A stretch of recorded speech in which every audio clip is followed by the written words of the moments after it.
Kalau memang kematian lebih baik untuk dia, maka kau maha mengetahui. Itu lebih halus bahasanya. Gitu. Kalau malah kematian baik untuk dia, mati kena dia Allah. Isteri dengar pula, kalau begitu malah isteri. Jadi bahasa tu menentukan.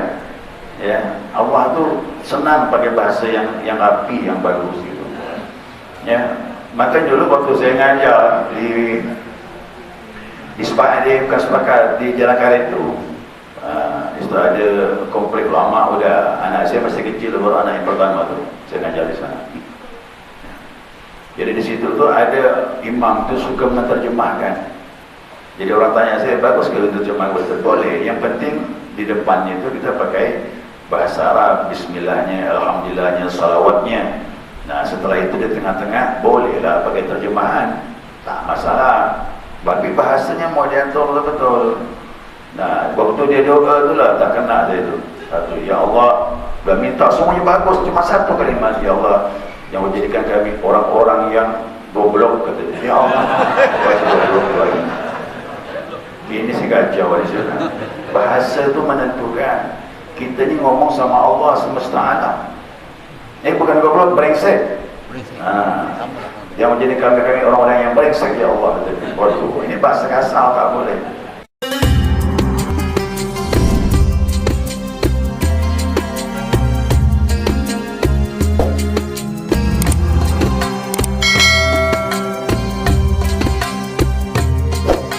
Bismillahirrahmanirrahim. Alhamdulillahirabbil alamin. Allahumma salli ala nuril anwar wasiril asrar wa diryakil aghyar miftahi babil yasar sayyidina wa maulana Muhammadin al-mukhtar wa alihi al-athhar wa ashabil akhyar adada ni'amillahi wa ibdalih. Subhanaka la ilma lana illa ma 'allamtana innaka antal alimul hakim.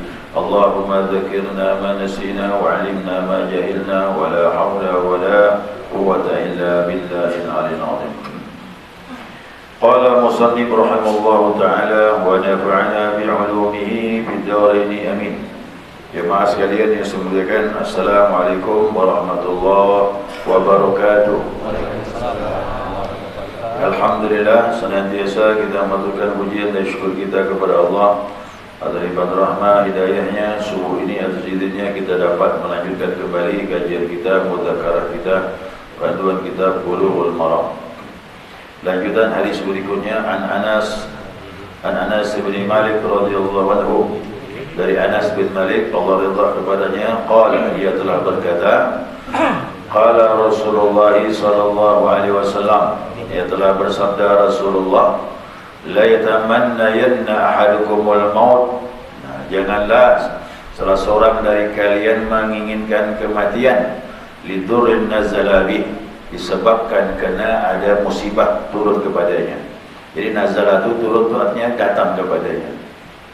Kalau yanzilu itu akan datang. Yanzilu itu seperti fi'il mudhari' ya. Kalau ini dah terjadi dah. Ya, nazala itu telah datang kepadanya atau menimpa kepadanya. Saya ulangi, janganlah salah seorang dari kalian menginginkan kematian, berangan-angan ingin mati, maksudnya. Dikarenakan ada ujian musibah yang datang kepadanya. Fa in kana la budda mutamayyanan, apabila maka jika memang terpaksa harus menginginkan itu, falyaqul, hendaklah dia mengucapkan, Allah mahini ma kanatil hayatu khairan li. Ya Allah, hidupkanlah aku bila mana kehidupan itu lebih baik bagiku. Wa tawaffani ma kanatil mamatu khairan li. Matikanlah aku bila mana mati itu lebih baik untuk aku. Kalau dia kan ada pasrah sama Allah ni, biar Allah pilihkan. Dia lebih tahu mana yang terbaik. Ya, kenapa? Ini namanya orang kadang kena penyakit berat. Ya kan? Biasa hati itu dah tak ada lagi tempat sandar, kecuali pasrah saja. Makanya orang sakit ini dikhawatirkan, dia berputus asa. Nah, makanya orang yang sakit seperti itu, yang berat itu, dianjurkan untuk membaca kalimat ini kalau memang sudah tidak ada pilihan. Ya. Ini hadis sahih muttafaqun alaih. Nah, kalimat yatamannayanna, itu artinya apa? Talabu isti'jalus syai', yang menginginkan sesuatu itu cepat datangnya. Jadi kepengen dia cepat datang mati itu. Ya. Kemudian lidurin nazalabi, nah, dikarenakan hal yang mudarat seperti musibah yang datang kepada dia, apa tu? Penyakit, ya, kefakiran yang amat sangat. Biasanya gitu orang ada bersasar tu. Ya. Kemudian apa lagi? Wa mihnatin, yaitu cobaan-cobaan, ya, asabatu di dunia, selama diberikan kepadanya di dunia. Dan ini apa yang dia bilang? Fa inna dzalika yadullu ala jaza' wa adami radha' bil khata'. Ini orang, kata ulama bilang, menunjukkan dia ni orangnya tak sabar. Ya, biasa orang itu tak sabar. Dan dia tidak redha dengan ketentuan Allah. Ini susah memang saya katakan. Kalau iman tak kuat, maka betulkan iman. Kalau iman tak kuat ini, takutnya kita tak redha dengan ketentuan Allah. Kalau tak redha dengan ketentuan Allah, ini tandanya iman kita sakit, bermasalah. Nah, makanya tak mudah ni, sabar tu tak mudah, nyaman diucapkan. Ya, tapi kalau iman kuat, semuanya mudah. Yang jadi masalah itu kalau iman tak kuat. Maka sering saya sampaikan, betulkan iman. Nah, termasuk zikir ni betulkan iman. Jadidu imanakum, perbaharui iman kalian. Ya, perbaharui iman kalian. Nah, kemudian dalam hadis ini ada kalimat, yakni ya, mutamanniyan, ya, idza daqa sadrahu, dia menginginkan kematian tadi itu kerana dah sempit dah dirinya dah. Ya, dia tak sabar, ya, tidak sabar dengan keadaan yang menimpa pada dirinya. Nah, kemudian di situ ada kalimat disuruh, ya, ini kalimat ya, doanya ni, Allahumma ahyini ma kanatil hayatu khairan li. Ya Allah, hidupkanlah aku bila mana kehidupan itu lebih baik bagi aku. Jadi kalau memang Allah mau panjangkan umur, silakan panjangkan. Kalau memang itu lebih baik itu aku. Wa tawaffani ma kanatil mamatu khairan li, dan matikan aku. Ya, matikan aku bila mana kematian itu lebih baik bagi diri aku. Nah, ini indah sekali nih kalimat-kalimat ini. Nah, ulama menyatakan menginginkan kematian dengan segera itu menunjukkan bahawa kita ini tak sabar dan tidak redha dengan ketentuan Allah. Makanya Nabi SAW, ya, orang-orang yang menginginkan kematian disebab terjadinya bala, musibah, ketakutan dari musuh, penyakit yang amat sangat dan yang lain-lainnya yang berat-berat. Nah, maka Nabi dah tahu, ini jelas umat aku ni ada yang sabar, ada yang tidak. Maka Nabi beri jalan. Kata Nabi, berserahlah kalian kepada Allah Subhanahu wa taala, minta perlindungan kepada Allah dengan doa. Ya, doa yang disebutkan tadi dalam hadis Nabi sallallahu alaihi wasallam, dengan pasrah dan menerima takdir Allah Subhanahu wa taala. Nah, apabila masih juga menginginkan kerana takut daripada fitnah hidup, masih boleh. Fitnah hidup ni apa tu? Fitnah hidup ni. Nah, fitnah hidup tu yang berbahaya itu fitnah fiddin, fitnah dalam agama. Nah, kalau agama kita rusak berada satu wilayah tempat, ya, dan kita tidak ada pilihan lain, ya Allah, kalau memang kematian lebih baik untuk jaga agama aku, hatikanlah. Boleh Pak, kerana lebih menjaga agama. Beda dengan yang tadi. Yang tadi itu ujian datang, dia tak sabar, itu Allah tak suka. Nah, kalau agama itu memang boleh kita jaga, tak masalah. Maka dikata ulama bilang, fa innahu la ba'sa bidzalik. Jadi tak masalah kalau seandainya kita ini melihat fitnah agama itu luar biasa sudah, ya, jatuh sekali agama. Kalau kita berada di situ, kita tambah rusak agama kita, tak ada pilihan lain lagi, baru boleh. Ya, dasarnya mana nih? Berdasarkan hadis Nabi SAW.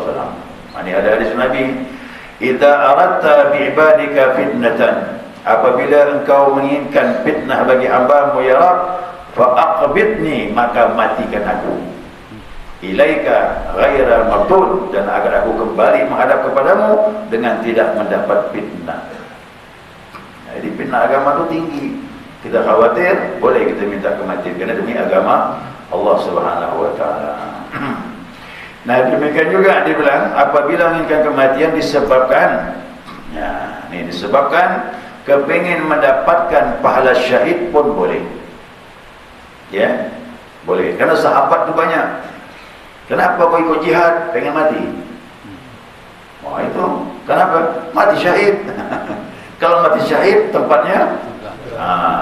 Maka saya katakan sahabat tu berperang bukan cari pahala, cari mati syahid. Kalau begini pun boleh juga, tak masalah.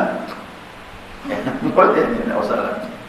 Nah, sebagaimana doa-doa ulama salaf tu banyak begitu. Ya Allah matikan aku mati syahid. Seperti Ramadan. Ramadan kan biasanya ada di ulama tu. Lantunan-lantunan setelah tarawih. Ini jamaah ni mungkin tak tahu ni selama ni lantun-lantunkan salat tarawih dia tak tahu maksudnya apa. Ya. Ya Allah lana bisyahadah. Ya Allah lana bis'adah. Allah lana bis'adah. Ya Allah lana bis'adah wal khatimah wasyahadah itu mati syahid. Ya, ulang lagi ya. Biar apa sikit. Ya Allah. Bis'adah ya Allah lana bis'adah. Ya Allah lana bis'adah wal khatimah wasyahadah. Yang terakhir. Yang pertama tu ya Allah lana bis'adah. Ya Allah, ya, hidupkan aku dengan kebahagiaan. Bahagia hidup ni. Sini bahagia di hati, tenang. Yang terakhir, wal khatimah wasyahadah. Tutuplah aku ya Allah dengan mendapatkan pahala mati syahid. Itulah dia yang itu dibuat ulama tu. Ya, jadi ulama salaf dulu sampai ulama sekarang buat ada doa-doa mereka minta dapat pahala mati syahid. Yo jemaah macam mana mati syahid sekarang ni? Bagaimana cara? Kita perang ke tak ni? Ada. Kita tak berperang. Jadi banyak sarana untuk mendapatkan pahala mati syahid. Nah, di jalan Allah semuanya kalau betul mati syahid. Termasuk bapa ibu yang belajar ni. Ya, belajar. Ya. Man kharaja fi talabil ilm kana fi sabilillah hatta yarji. Siapa yang keluar rumah untuk belajar ilmu, bapa ibu datang belajar ilmu ni, dia seperti jihad di jalan Allah. Kana fi sabilillah, itu seperti jihad kita ini. Nah, hatta yarji, sampai dia kembali ke rumah. Makanya orang yang belajar meninggal pahala syahid dia dapat. Bukannya payah sekarang syahid cuma orang tak mau datang belajar. Itu salahnya. Ya.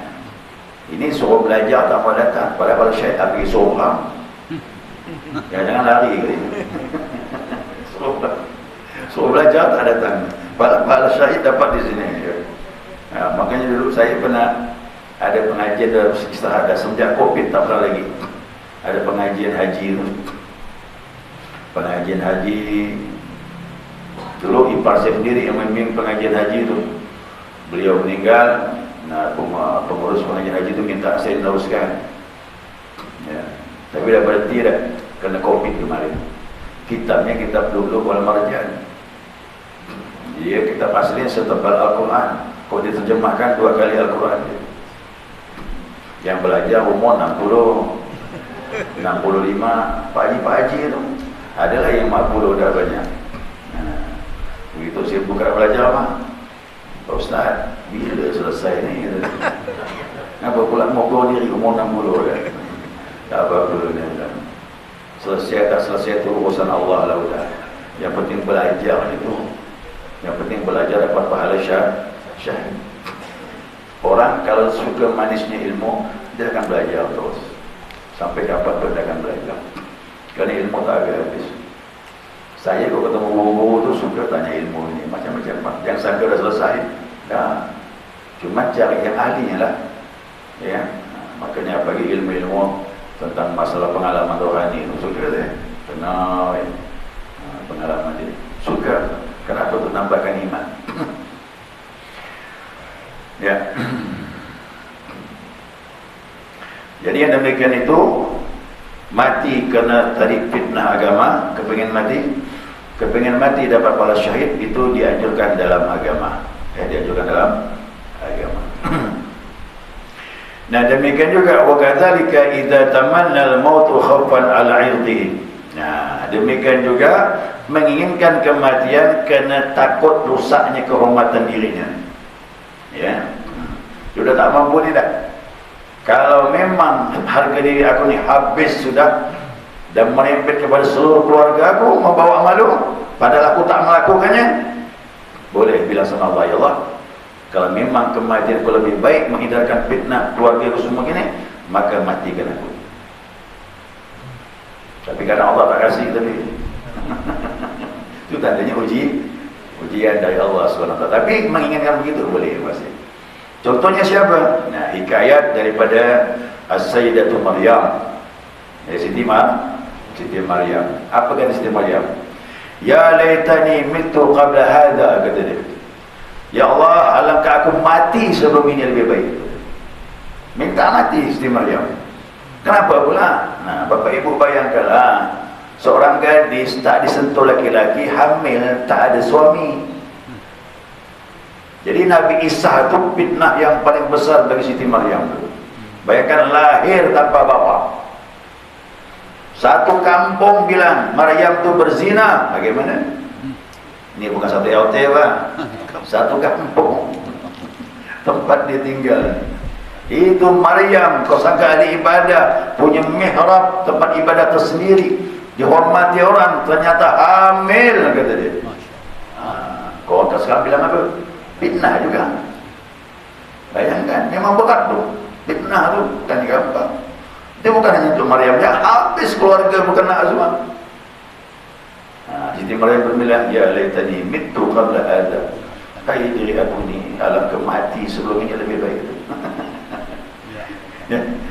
Jadi kalau begini boleh. Kalau dah fitnah atau maaf luar biasa kepada Siti Maryam seperti itu, kita juga begitu. Kalau memang kematian aku menyelamatkan kehormatan keluarga semua orang, lebih baik meninggal. Tapi ingat, Allah tak kasih. Maryam Allah tak kasih, tapi keinginan dia begitu tak salah. Ya, tidak salah. Kerana untuk menjaga kehormatan diri dan keluarganya. Yang ini dalam hadis ini, Allah tak senang kalau orang kepingin mati kena musibah. Musibah itu semuanya standar dapat semua. Para Nabi lebih berat. Penyakit, apalagi tadi bagi penyakit, musibah, ujian, ketakutan dari musuh dan yang lain-lainnya yang berat-berat. Nah, dari hadis ini dapatlah hukum, kesimpulan dari hukumnya, Pak. Yang pertama, dilarang kita menginginkan kematian. Artinya haram hukumnya menginginkan kematian kerana musibah datang kepada kita, ujian dan takut dari musuh dan dari penyakit, dari kefakiran yang amat sangat, yang seperti ini tandanya dia tidak sabar dan tidak menerima qada dan qadarnya Allah Subhanahu wa taala. Ya. Jadi tak boleh dah kita ngeluh ni, adalah ngaku umat Nabi Muhammad, ngaku hamba Allah, mana boleh mengeluh. Ya, kalau kita ngomong boleh, saya tak apa-apa, tapi kalau dah mengeluh, tandanya kita lemah iman. Dan juga bahayanya orang yang mendengar. Kalau kuat iman tak masalah, kalau tak kuat iman pengaruh juga. Ni orang yang tak kuat iman ni ibadah bagus, kena ujian. Kalau kuat iman ni dia orang apa? Ya Allah, asalkan kau tidak murka dengan aku redha ya Allah, beri aku kesabaran, selesai. Tapi kalau tak kuat iman, ibadah bagus, balak pun bagus kan? Apa kata dia? Ya Allah, aku ni nyembah kau, apa kamu susah macam ni? Ada. Tahu tak? Ada. Itu tandanya beda iman. Ada yang kuat, ada yang tak kuat. Yang kedua tu Allah tak suka dia. Yang justru dengan ujian tadi, Allah mau tahu kadar kita, keyakinan kita kepada Allah. Kita mau diangkat. Jadi orang awam tu musibah tu dosa dihapuskan. Orang yang khusus untuk diuji sejauh mana imannya. Orang khawas lebih khusus lagi, mau diangkat, mau dipilih, mau diletakkan di sisi Allah. Itulah dia. Makanya musibah itu yang paling berat itu para nabi lah.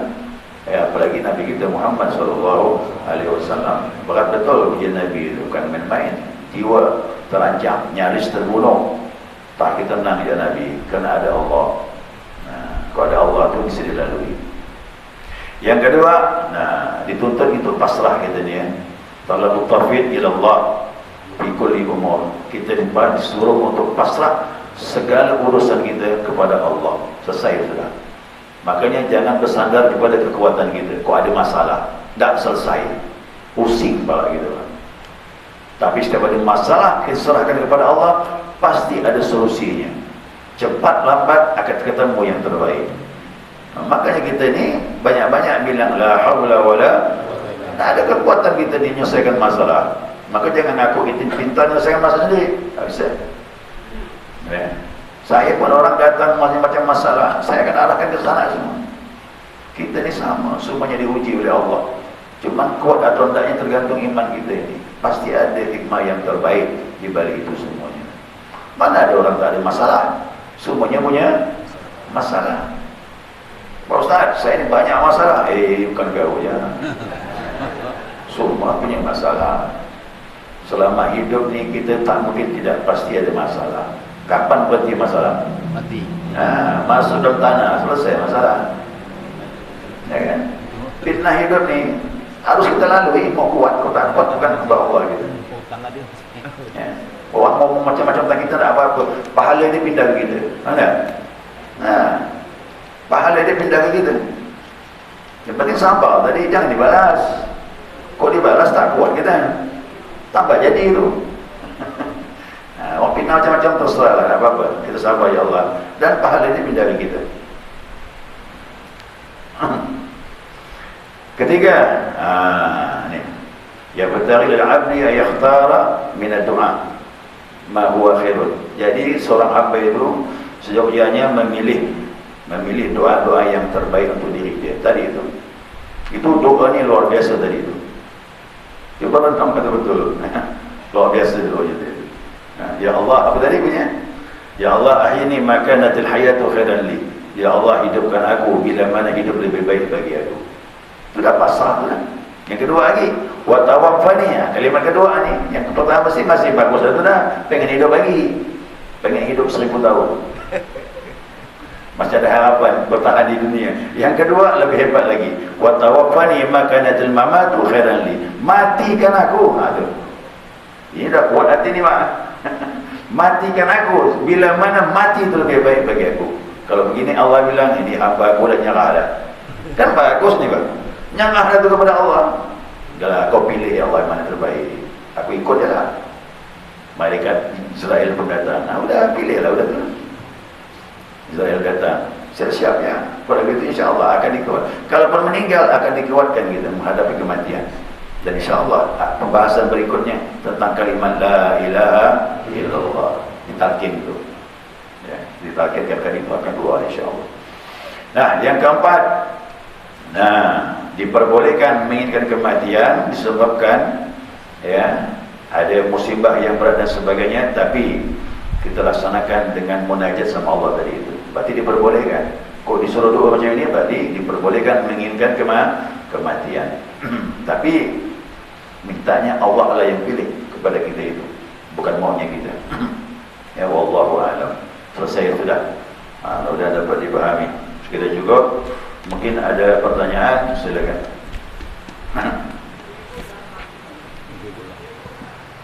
Assalamualaikum warahmatullahi wabarakatuh. Jadi kalimat minta mati dalam doa yang bisa kita pakai itu lain bukan minta mati betul, tapi matinya itu begini. Allah ma'tawani muslimin. Ya, walhaqna bisalihin. Ya Allah, matikan aku dalam muslim. Berarti orang yang muslim itu taat ibadah kepada Allah. Jadi maksudnya jangan matikan dalam maksiat. Itu maksudnya. Yang begini relatif, kapan pun mati, yang penting dalam Islam. Kan ada biasa tu. Biasa Latif membaca tu dah di mimbar tu.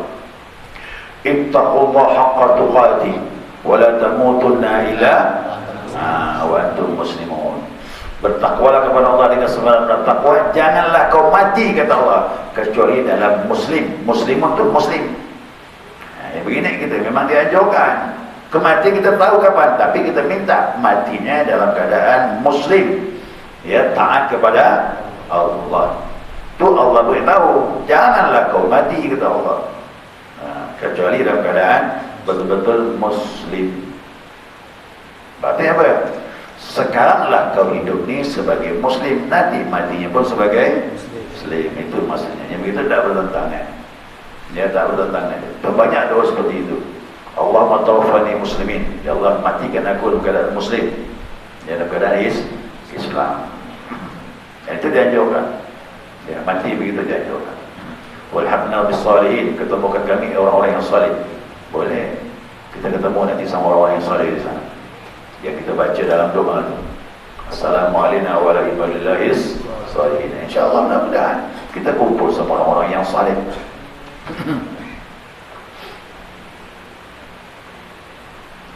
Ya, yang lain kan? Kalau memang kematian lebih baik untuk dia, maka kau maha mengetahui. Itu lebih halus bahasanya. Gitu.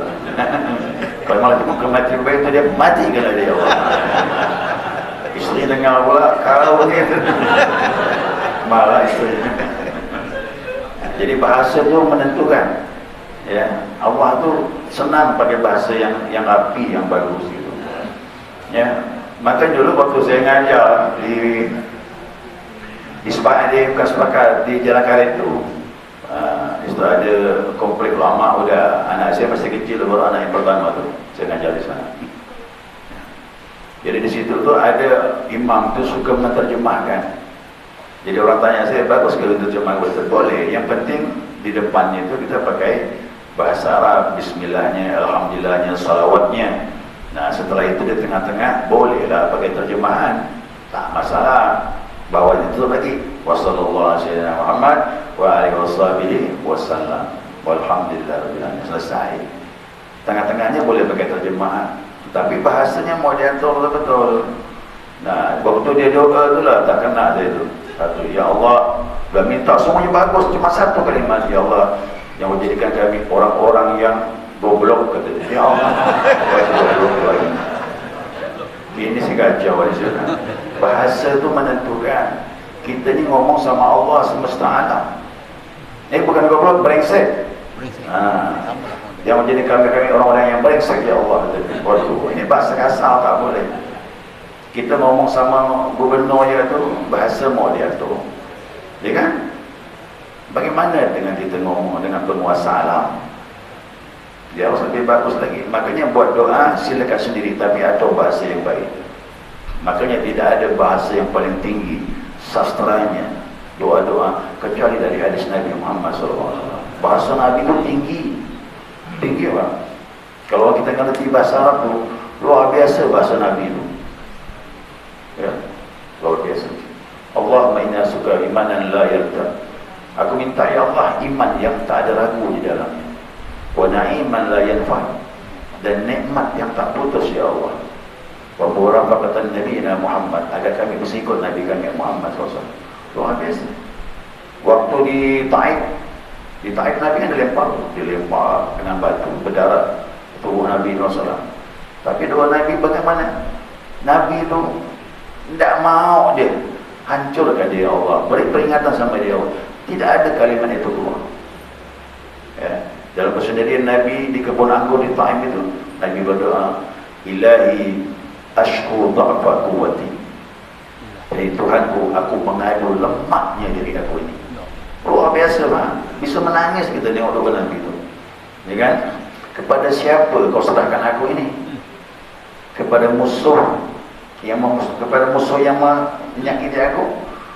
Atau kepada keluarga aku yang membenci? Kerana keluarga Nabi itu masih banyak benci. Seperti Abu Lahab itu paman Nabi. Itu fitnahnya luar biasa dari paman sendiri itu. Ya, Abu Lahab tu, kalau seandainya Nabi dakwah satu tempat, dah selesai dah, orang terkagum dengan Nabi, Nabi pergi, dia masuk. Yang kau dengar tu pembohong besar tu gitu ya. Bayang tu ya. Itu Abu Lahab tu terjadi tu, paman sendiri itu. Nah, Begitu lah dia. Jadi siapa yang bergaya begitu, dia hati-hati tu. Tu keluarga dia tu. Kita sekarang ni. Setiap Nabi ngomong satu tempat, Nabi pergi. Dia masalah. Yang aku dengar orang yang pembohong. Gitu dia. Ujian ni buat. Tak capek dia kerja macam itu hari tu. Itu sebenarnya. Jadi bilang kepada siapa kau serahkan aku, ya Allah. Ya. Kalau kau tidak murka dengan aku, kata dia. Wala rabadani wala ubali. Jika kau tidak murka dengan aku, ya Allah, semuanya itu aku tak peduli. Musibah apa pun. Jadi doa-doanya luar biasa. Ya. Maka Nabi itu sikit pendendam tak ada. Ya. Dengki tak ada, pendendam tak ada. Walaupun nyaris akan dibunuh, tak ada. Doanya pun tak ada sedikit pun masuk masalah itu. Ingin membalas kalimat-kalimatnya tak ada. Ada sekali. Ya, Allahumma salli ala Muhammad. Sekiranya cukup lagi waktu ni. Disambung lagi, masih banyak ni masalah mati ni. Mudah-mudahan kita mau datang kematian dengan kematian yang indah, insyaAllah. Subhanakallahumma wa bihamdika asyhadu an la ilaha illa anta astaghfiruka wa atubu ilaik. Allahumma salli ala Muhammad.